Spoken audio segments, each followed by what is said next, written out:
Honorable Member D.M. Kathir Anandji.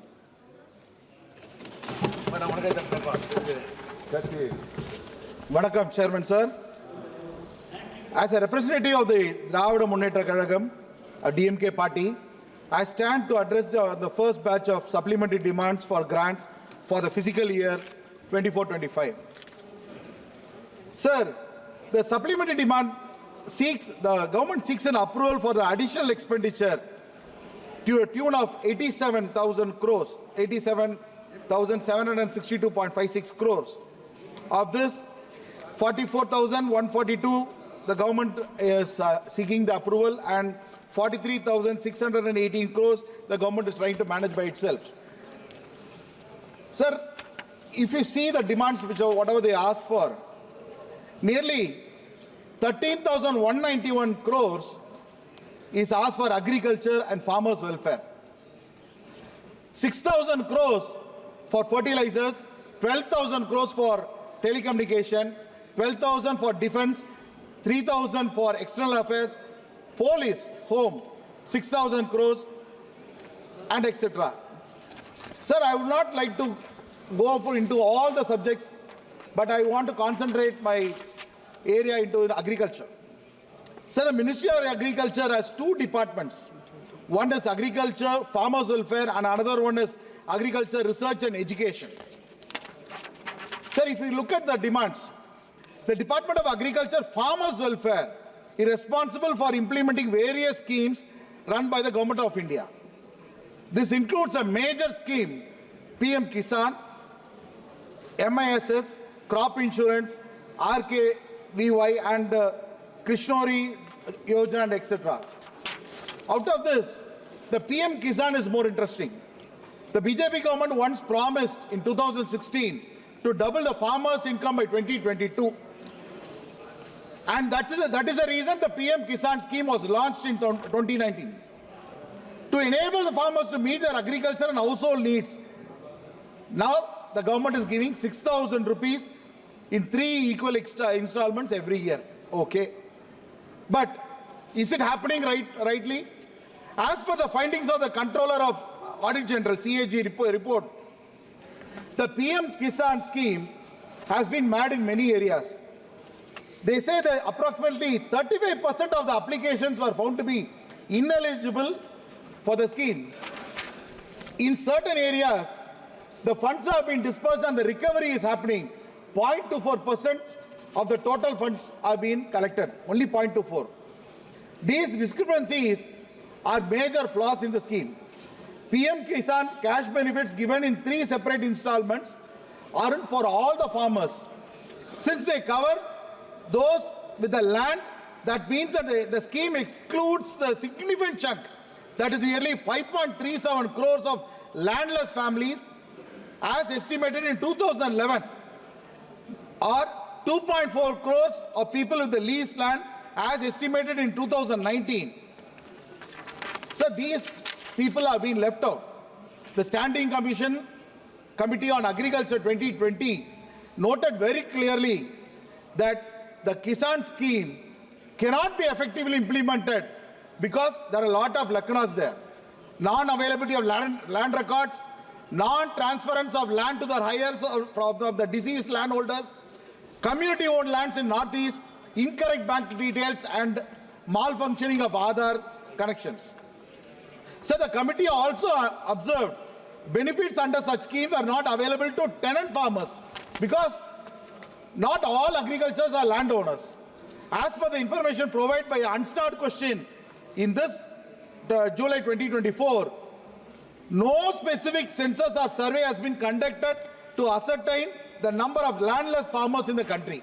So how do you find that the Kisan scheme is a successful one? Why are we demanding more money? However, the agriculture census recorded that these kind of landless farmers are nearly around 5,31,000 people are there. They are waiting for this kind of funds. So another one is MISS scheme. The budget says that the intervention subvention scheme is increased from 18,000 crores in the revised estimates of 23-24 to 22,600 crores in 24-25 before estimates, reflecting a 22% increase. Sir, another major important flaw is the crop insurance scheme. The budget for the crop insurance scheme has seen a 3% decrease from 15,000 crores from the estimates to 14,600 crores in the budget estimate 2025. This reduction is particularly given for the frequency of climate-related disasters, which has to be increased. The Standing Committee, once again on Agriculture, called upon on 2023, raised concern about how the ministry plans to implement the schemes for raising because of the extreme weather conditions. Sir, agriculture is the backbone of India. If we talk about agriculture, there are very important things that has to be discussed. Sir, Tamil Nadu, which is supposed to be the major agriculture state in the southern India. Sir, if we see the history, many states have given budgets. But Tamil Nadu government, I would like to proudly say, Tamil Nadu government is the first government in the first state in India. In the year 1889, our Honorable Chief Minister Dr. M. Karunanidhi, our DMK leader, first he implemented a free electricity scheme in India, sir. That is the first scheme for agriculture, for farm people. After that, many states followed it. But till today, there has been many governments which are coming in, trying to follow that scheme. Now, our Chief Minister is following the root steps of Dr. M. Karunanidhi Avargal. How is he doing it? Now, he is extending the scheme such a way that nearly 3 to 3.5 lakh of agricultures have been benefited because of this kind of scheme. The government should propose a budget like that. And also, we are discussing about agriculture, which is an important issue in this country. But Tamil Nadu government is setting an example. Before the budget, the Tamil Nadu government has set aside norms such a way that the agriculture budget is filed first for discussion, a separate budget is included, then the general budget comes in. Sir, this is how a government should run. Sir, for Tamil Nadu government, we have got a lot of requirements. Sir, subsidy for the production of distribution of seeds should be extended for all the varieties. Under the FNS scheme, paddy seed subsidy should be increased for more than 10 years. Again, now we are talking about cereals. Sir, jowar and kambu, which needs a seed subsidy for 10,000 to be increased to 15,000 per quintal. Sir, I'm concluding, sir. Don't worry. Sir, Tamil Nadu government has asked for relief, but the government of India is not at all caring about it. Sir, we are focusing on agriculture. We are facing a lot of difficulties. But the government of India doesn't even have time to look at that. Sir, the GST is laid for rice. Sir, 5% for GST on rice, which has to be reduced. Sir, 32 metric tons of wheat was allocated for Tamil Nadu, but now it is reduced. It has to be increased.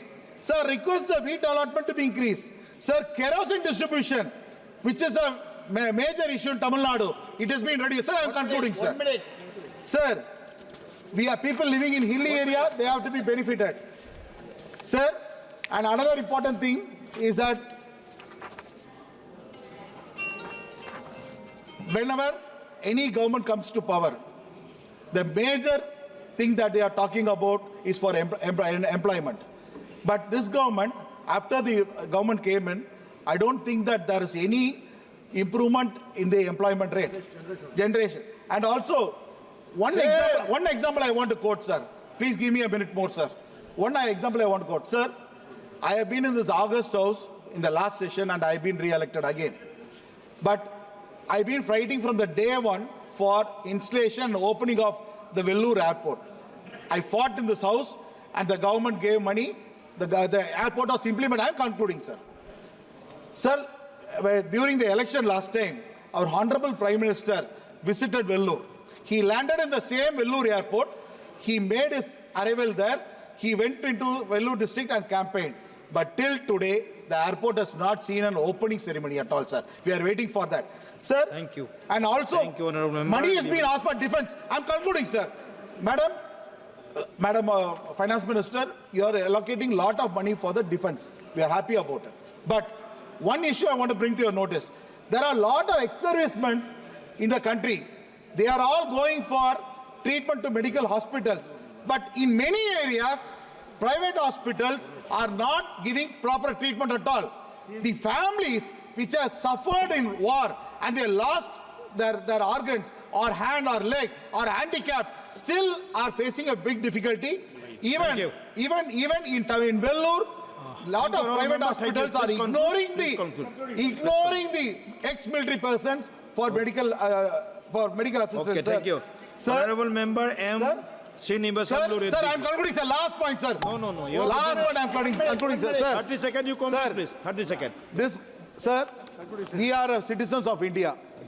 We want work with India. When we want to work with India, we want to work with the government also. But the government has to make sure they do not see Tamil Nadu as an enemy state. Okay. They have to see it as a state of India. Please start. Sir, Speaker, sir, please permit me to speak.